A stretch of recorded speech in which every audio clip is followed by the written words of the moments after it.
Hello, welcome, Detroit Lion fans, to Detroit Lions Tortured Fan Podcast. I'm your host, Barry Schumer.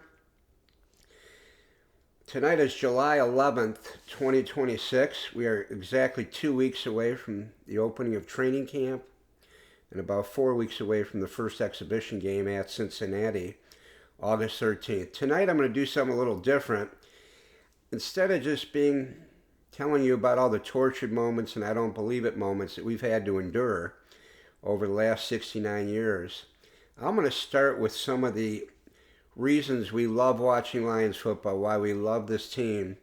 Obviously, we had some very exciting moments, some great players, and we actually hold some all-time NFL records. So I'm going to be real positive here at the start.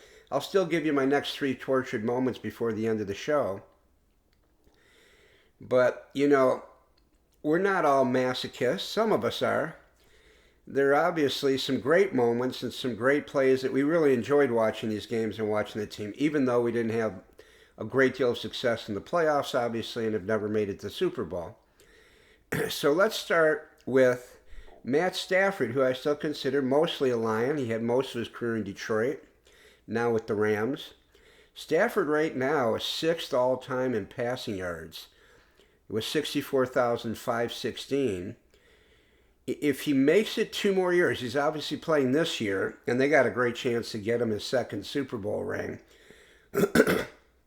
since they brought the great defensive lineman Garrett over from the Browns.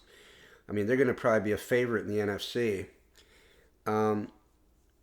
If he plays another year, 2 more years total, he will likely jump to number 3 all time behind Drew Brees, who's number 2, and Tom Brady, who's number 1. That'd be a hell of an accomplishment for Stafford. I mean, already he's number 6. If he just plays 1 year, he might get to number 5. He's just a little bit behind Aaron Rodgers right now. But if he ends up number 3, that would really be quite an accomplishment. He would need a little bit over 71,000 yards to get that. That would be about 6,500 yards in 2 years. That's 3,300 yards a year. That would be not hard at all for Stafford. Now let's get to the pure Detroit Lions who spent their whole career with Detroit. Let's go to Calvin Johnson. The major NFL record he holds is the most receiving yards in a single season all time. He got 1,964 yards in 2012, breaking Jerry Rice's record of 1,848 in 1995. I had to go double check this because I sort of thought that maybe Rice was in a 14-game season in 95 and really isn't a fair comparison. But in 95, they were already playing 16-game seasons. So he definitely beat that record fair and square. Now we move to our all-time star in the history of the Detroit Lions, Barry Sanders. Wait till you hear some of the records that he holds. It's really impressive. Let's start with the fact that he had 10 consecutive 1,000-yard rushing seasons. That is an NFL record. He's had 25 games of having 150-plus yards rushing. Nobody's ever done that. He ran for 15,269 was his total when he very shockingly retired in 99. And he averaged 5 yards a carry, which is a very high per carry average. I'm not exactly sure if it's all time. Jim Brown might have been higher, but it's right up there, number 1, 2, or 3. He has the highest number of touchdown runs from the following yardage: 10 yards, 15 yards, 20 yards, 25 yards, and 30 yards. He holds the NFL record in touchdown runs from all 6 of those distances. I guess that's 5 distances, 10 through 30. It's really quite amazing, and to set all those NFL records, it may be tough to break some of those, especially having 25 games of over 150 yards a game. I'm not sure that'll ever be broken. And the last Lion I had to go back in history that holds an NFL record is Dick Night Train Lane in 1952. I mean, we won the championship, I believe, in 53 and 57, so he was involved with some of those championship teams. And his record was the most ever interceptions by a rookie. He had 14 interceptions that year in 52. That's pretty impressive, 14 interceptions. So those are some of the records we have, all-time NFL records. So it's not all doom and gloom, fans, and it's not all tortured moments, and it's not all I don't believe it moments.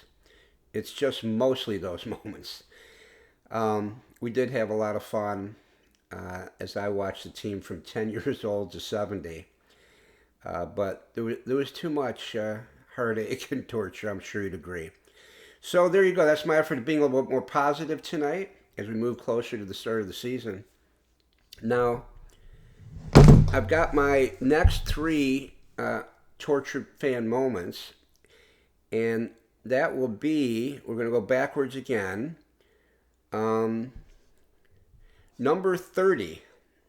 Number 30, October 21st, 1984. The Lions lose to the Vikings 16-14, and Billy Sims' career comes to an end with a major knee injury. Now, I always wondered in 84 versus now if that same injury occurred. I'm guessing maybe orthopedic surgeons might have been able to put him back together and he could have continued his career. But back then, I guess they did not have the surgical ability to correct whatever he had. He tore his knee pretty bad. That was a very sad day because Billy Sims was an incredible running back. Probably the second best we've ever had behind Barry Sanders. Number 29, November 4th, 1984, the same year. The Lions tie the Philadelphia Eagles 23-23 after Eddie Murray misses a 21-yard field goal in overtime to win the game.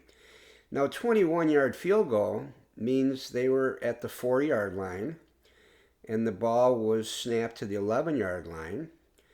He missed a 21-yard field goal. That's like an extra point. And it hit the upright and bounced off. Now, if you combine that with Murray missing in 83, the year before, that would have sent us to the NFC Championship, I noticed looking back in the history, Eddie Murray missed a lot of fairly short kicks that would have really helped the Lions win games. I did not know that. I think Jason Hanson obviously was the much more reliable kicker. I thought Murray was really great, but he had a lot of misses. And to miss a 21-yarder in overtime, that is painful for the team and the fans. That definitely qualifies as a tortured moment. And number 28, November 24th, 1988, the Lions lose 23-0 to the Vikings. I believe that might have been at the beginning of Wayne Font's career when he took over as the head coach. I think from Darryl Rogers. Yeah, I think that was it, because when Barry came in 89, Fonts was the coach most of the time Barry was on the team. So we lose to the Vikings 23-0 that day in 1988, but here's the shocking thing. They had a total of 60 yards offense and only had 3 first downs the entire game and did not cross midfield. It's got to be some kind of record, certainly in Lions history, but it's got to be right up there with some of the weakest offensive performances in the history of the NFL. 60 yards, 3 first downs, did not cross the 50-yard line. I think that qualifies as a torture moment. Can you imagine watching that game? I'm sure I did, but you see, because of all the pain and suffering, we have an emotional capability in our brain to just block out trauma and difficult moments in my life. So I'm sure I blocked out that game, but I guarantee I watched it. Anyway, Lion fans, there we go. It is getting exciting. We're going to have a lot of specific things to talk about as training camp starts and the preseason starts. Can't wait to get it going. Nothing more exciting than opening day, September 13th, against the Saints at home. Okay, I'll see you next time.